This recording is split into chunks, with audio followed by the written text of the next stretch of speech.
Kia ora Illuminates, welcome back to our channel.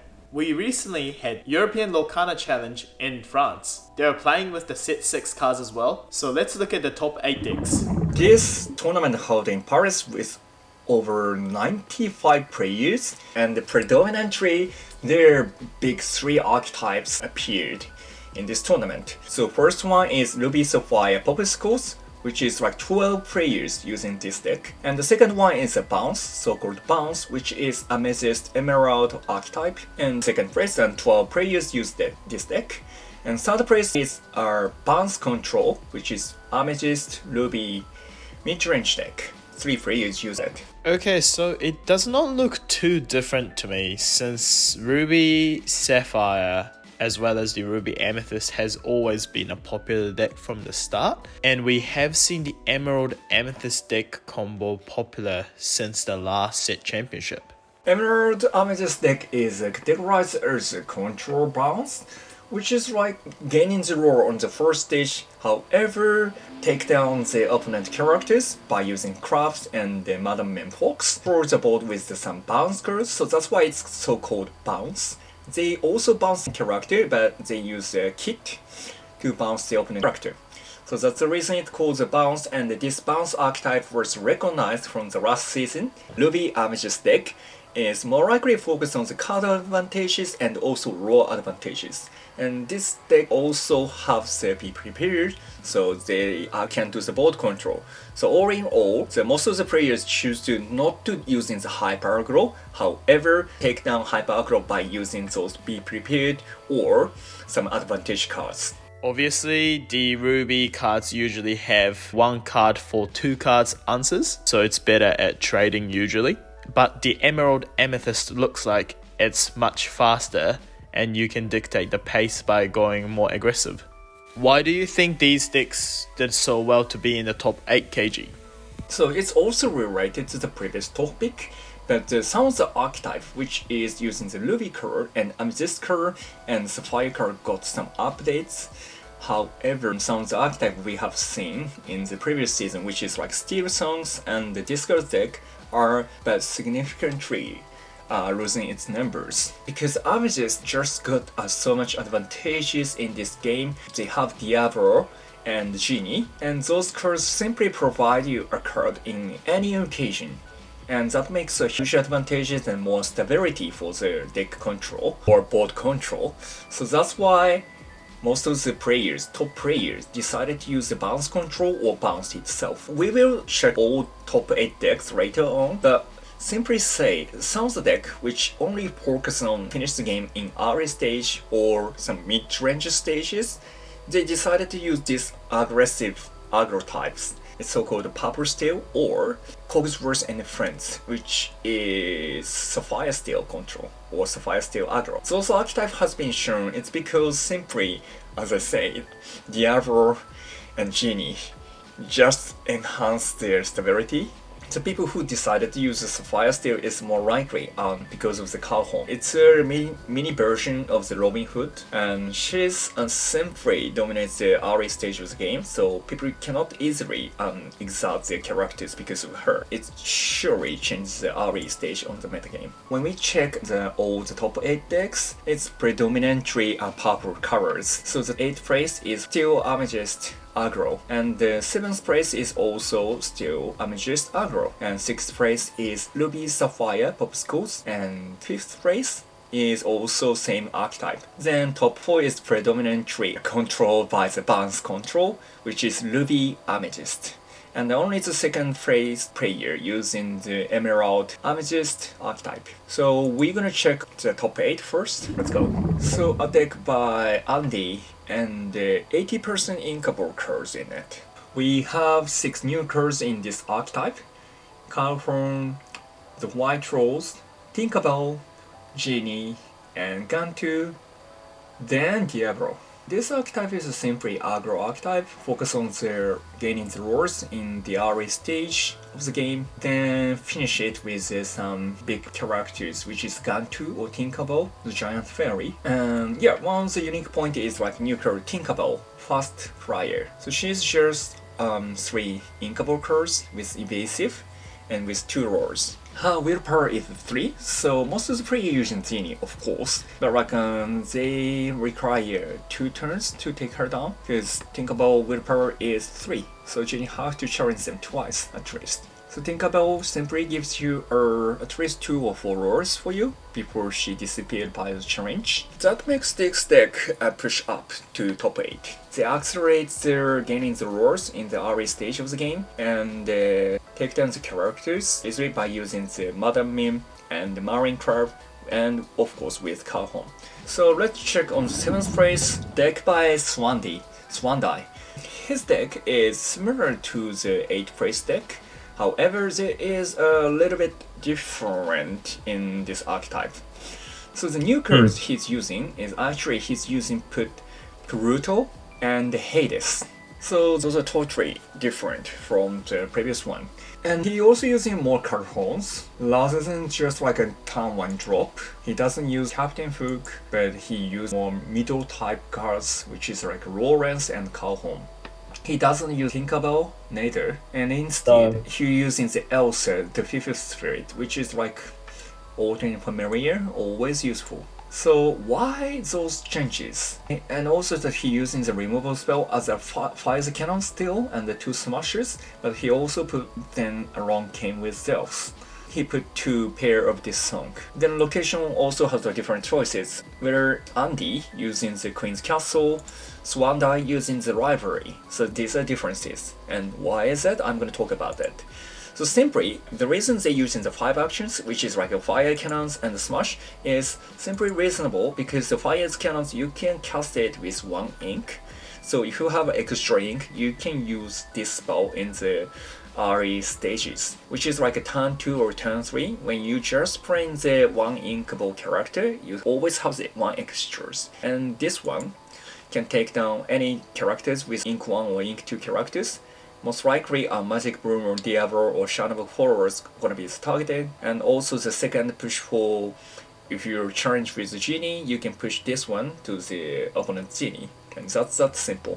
Or when you're using your Madam Mim Fox, it's usually turn 4 or turn 5, so you have 1 or 2 extra.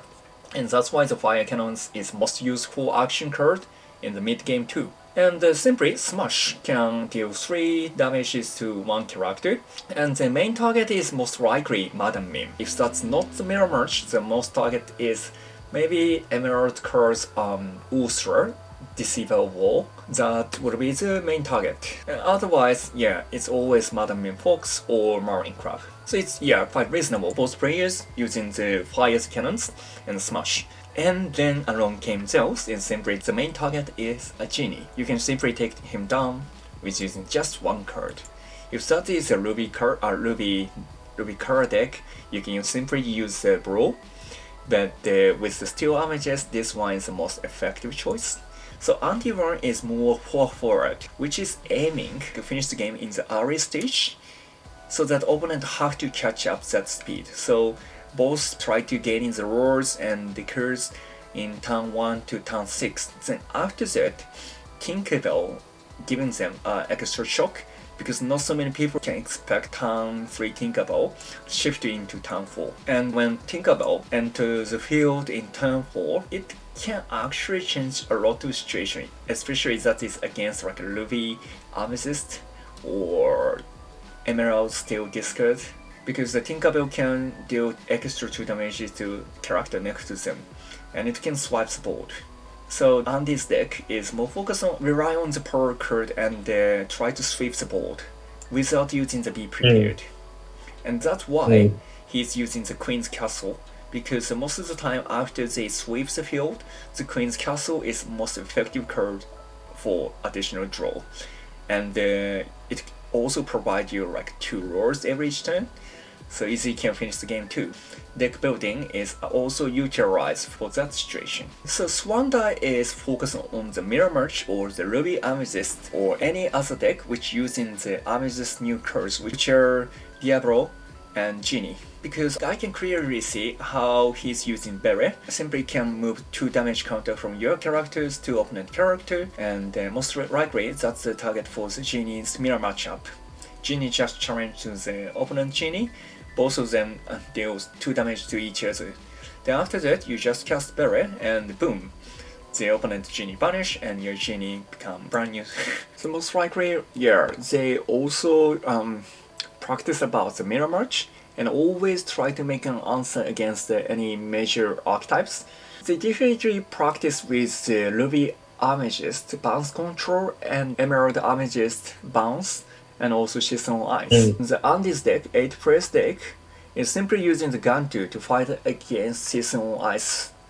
Because to remove Gantu, they have to use Maui or Be Prepared, simply, or Maleficent. So Gantu is a threat card.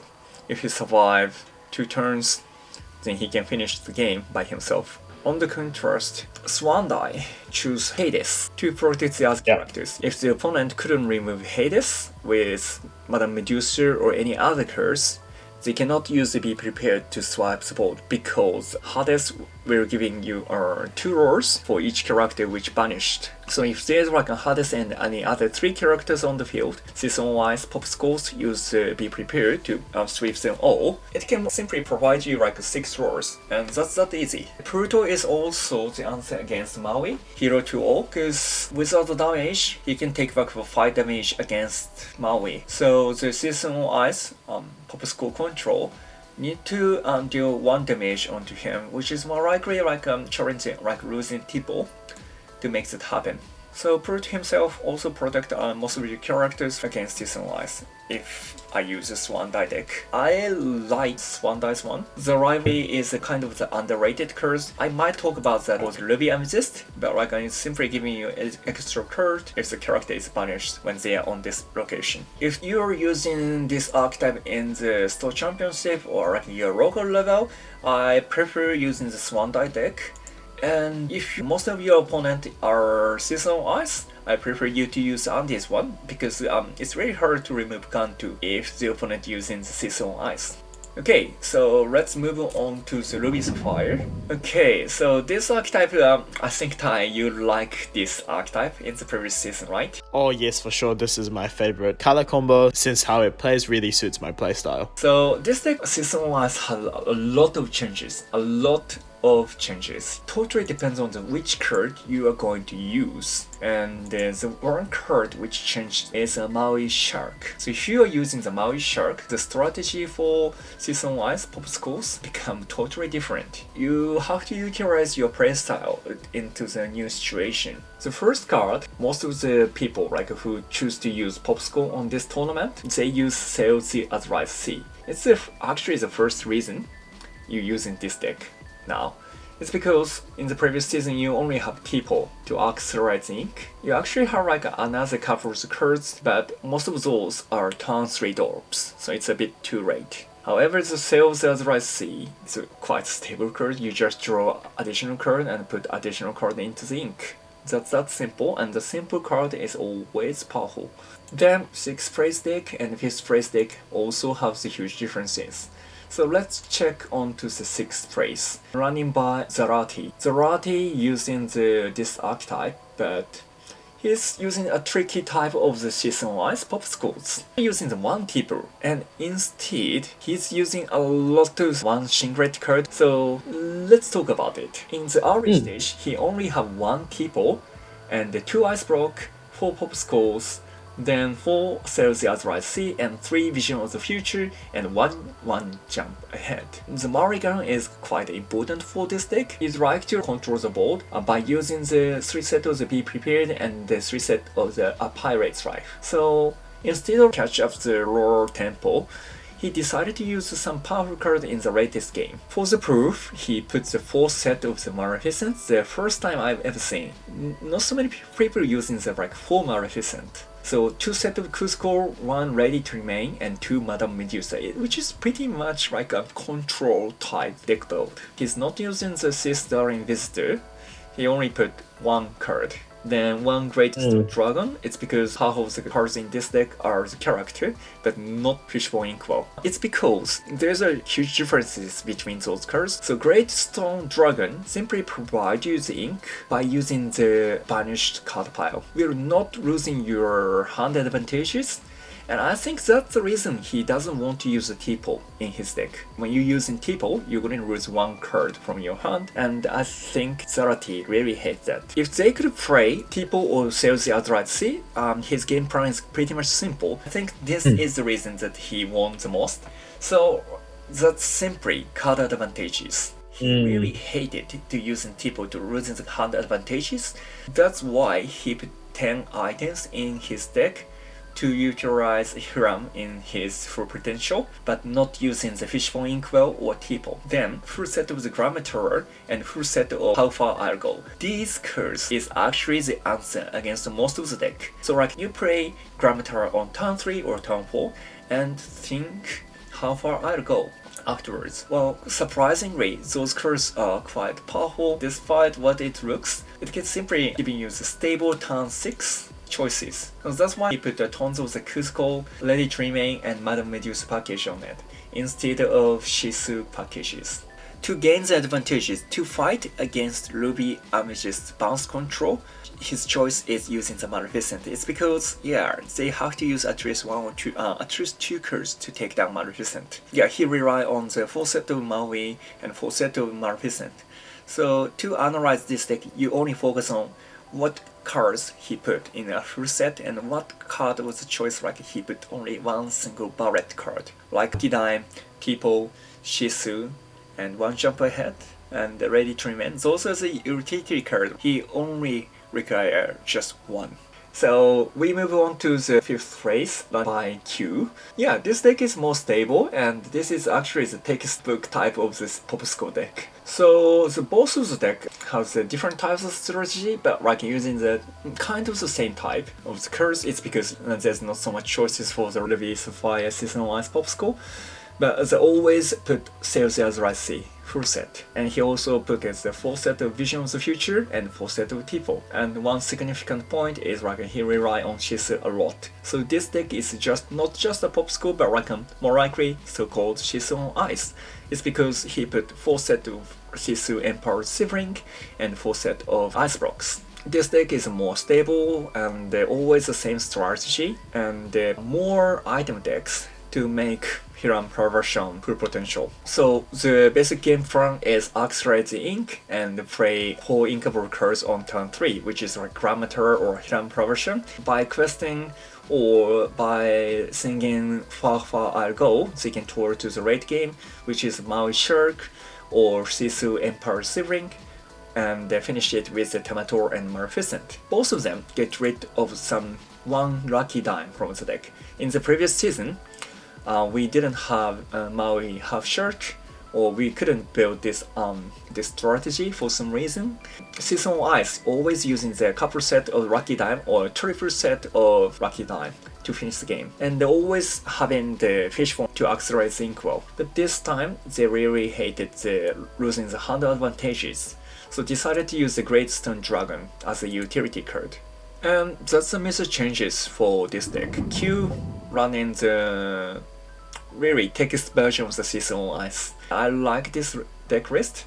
If I using this in the Store Championship, I prefer to change a bit, but still want to use the Q's version rather than the Zarate version. Zarate version is a bit tricky. It's because he doesn't focus on the matchup against the Hyper Aggro. If your store around you, the players around you using the Hyper Aggro, Zarate version cannot have a lot of the answer. It still has like a Be Prepared and a Pirate's Life to reduce the speed, but it cannot sweep the balls that easily, especially when they're using the new cards, which is a Genie or Hades.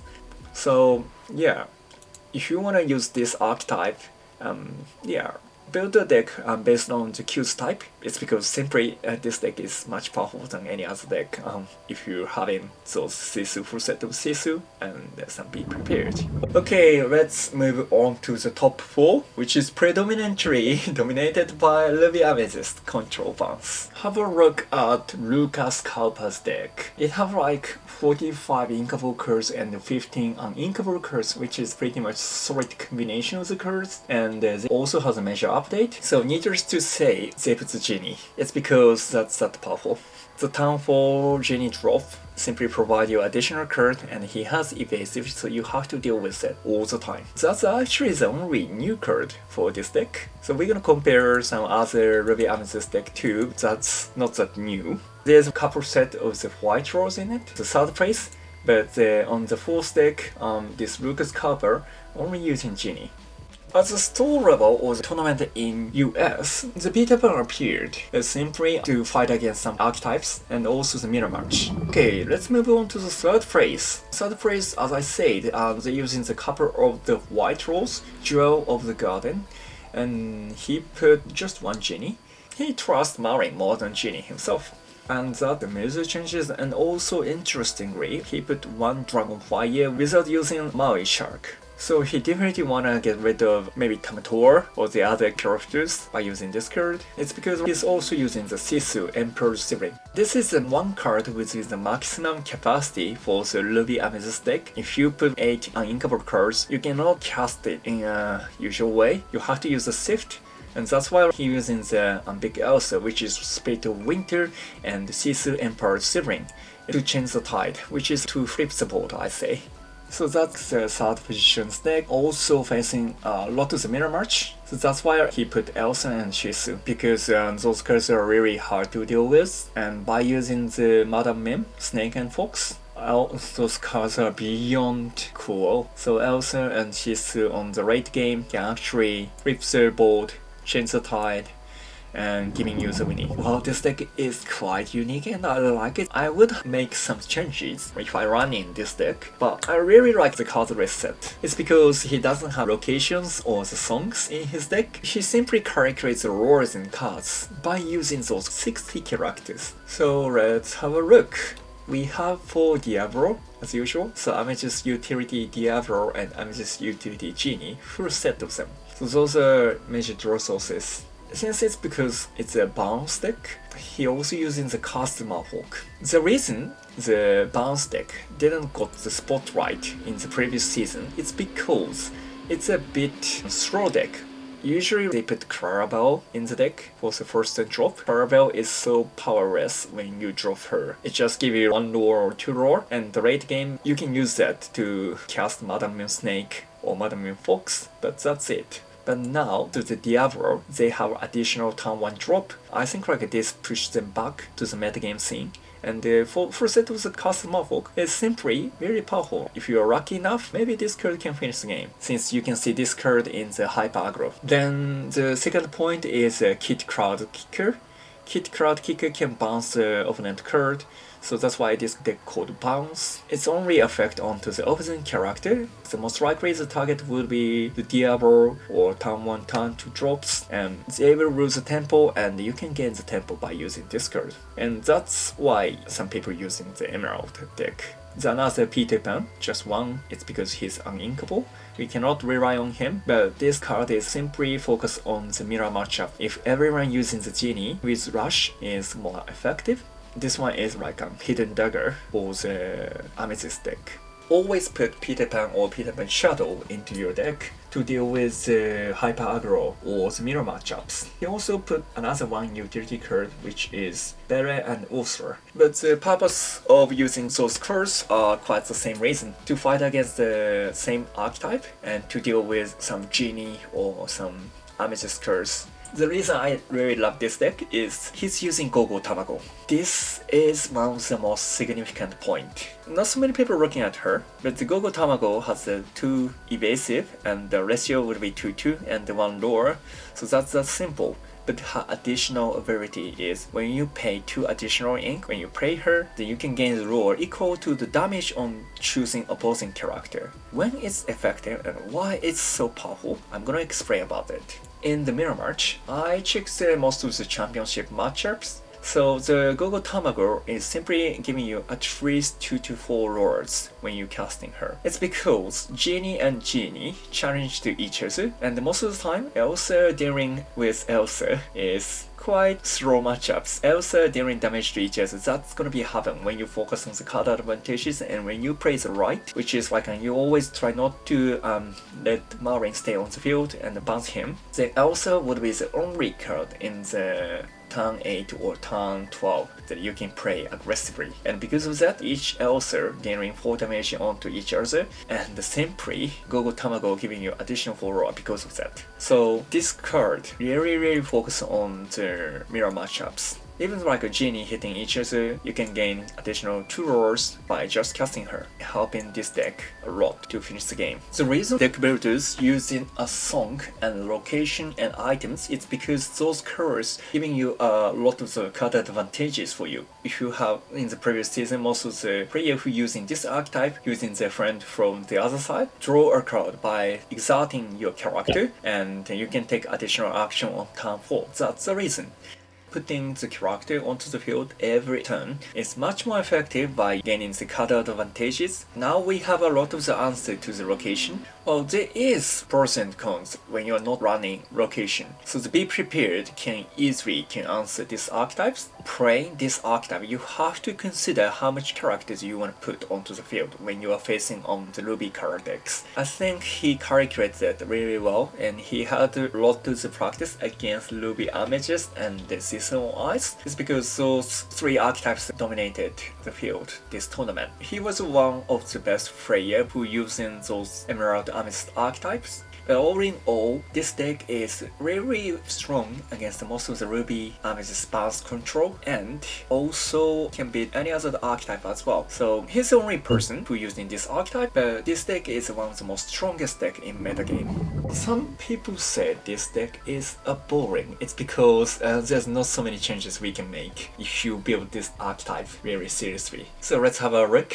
49 character cards and 4 action cards and 7 songs. And there's nothing so new cards. We already seen tons of Genie. He didn't put Diablo. It's because he doesn't waste the turn 1 by using the 0 strength character. But instead of that, he put full set of Shisu and Bolden Warrior. It's because simply you need at least 1 or 2 characters to take her down. His build is focused on the mirror matchups, so that's why he put 2 set of Bea. The rest of the cards, needless to say, it's pretty much solid cards, and we usually see in the most of the Ruby Amethyst bounce control deck. So that's all we can see here, and there's nothing special, but he become the champion by using this one. But also keeping the golden ratio, which is 45 inkable cards and 15 uninkable cards. So mathematically, and also because of the metagame, I'm not surprising this deck become a champion. So we got tons of the card in the set 6 as right C, but Amethyst got a lot of advantages because of Diablo and Genie. That changes a metagame a lot. Most of the tournament level players decided to use those cards for gaining the card advantages and also to build the game, and to make the situation they're using a full set of Genie or a couple set of Genie. Because of that, most of their deck choices, it's either using the Amethyst or dealing with the Amethyst by using the Ruby's card. Most of the players decided to use Seasonal Ice Popsicles or Bounce Control.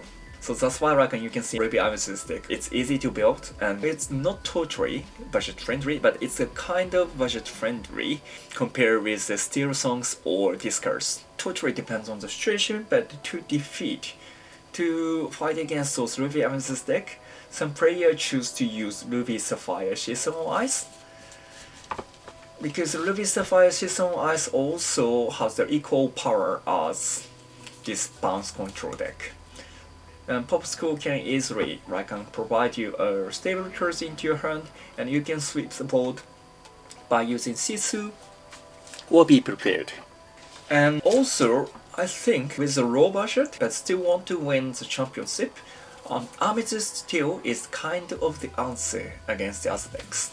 It's because simply Steel cards, which is powerful, and also a Pluto, those cards are underrated but still powerful when you focus on the local levels or store-wide games. And the card form simply stops the opponent's questing. Consider about using the Amethyst Steel decks. If you really want to win the store championship, this deck is also an option with good budget. Then another archetype, I don't think many players wanna use the Emerald Amethyst deck in the store-wide championship. The first reason is you have to practice a lot to answer most of the situation, especially when you're just copying the full set of the second place deck. Michele's deck deck is really utilized for the tournament level. If there's a tons of the Ruby Amethyst deck, you can use those. But if you have your local store championship have more than 16 players, you can also face Hyper Aggro, you can also face Season Ice, and you can also face some more rate type control version of the Ruby Amethyst bounce control. And in that case, it's really not hard to win if you practice a lot. This deck can win against Hyper Aggro. The opponent also have to spend a lot of time. Just those 4 archetypes will rise because of this tournament, but it's simply everyone check on this Euro Championships. Those 4 archetypes will be shown, and the 2 archetypes which we previously seen, Steel Song and Emerald Discord, maybe reduce the number. It's because Steel Song is good against Season Ice. In this metagame, they have quite good winning percentage rate. You can win against Season Ice more easily. However, it's really hard when you're facing Ruby Amethyst. So Steel Song will be reduced number, and this card deck is the same reason. When the opponent using the Emerald Amethyst, it will exceed your discard cards limits, meaning they still have 5 or 6 cards while you only have 3 or 2 cards in your hand. Wouldn't recommend those 2 archetypes.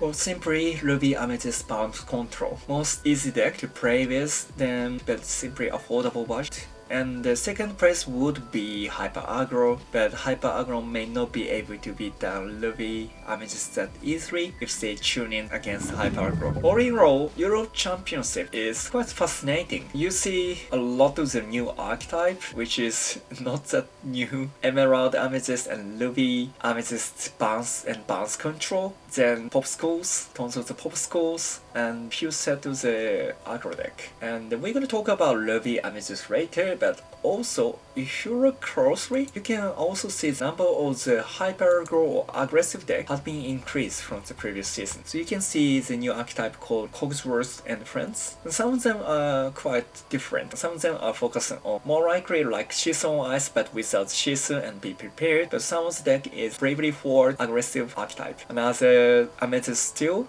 Aggro, and Amethyst Ruby burn decks also exist. So these new archetypes might be seen in your store level. A lot of changes in this set 6 Azurite Sea condition, but overall, again, Amethyst got the power the most. And second one, probably Steel. Yeah, that I say.